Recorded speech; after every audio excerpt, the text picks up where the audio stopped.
لا تنسوا الإعجاب بالفيديو والاشتراك بالقناة. ألقت السلطات الأمريكية القبض على شخصين حاولا تهريب كمية من المخدرات بطريقة غريبة.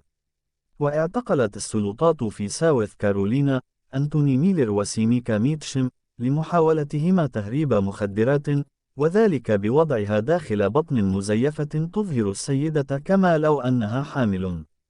وحسب ما أوردت شبكة سكاي نيوز البريطانية، فقد أوقفت الشرطة الشخصين في أبريل الماضي بعدما كادت السيارة التي تقلهما أن تصدم بشاحنة. وقالت إدارة شرطة مقاطعة أندرسون إنه في ذلك الوقت بدت ميتشم حاملا، لكن عند استجوابهما قدم الزوجان معلومات متضاربة حول موعد الولادة. وذكرت الشرطة في بيان على وسائل التواصل الاجتماعي أن ميلر حاول الهرب بعد اكتشاف أمر ميتشم التي سقطت المخدرات من بطنها المزيفة عندما ركضت.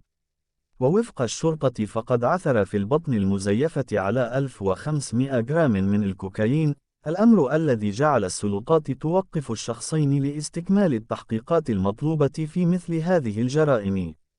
لا تنسوا الإعجاب بالفيديو والاشتراك بالقناة.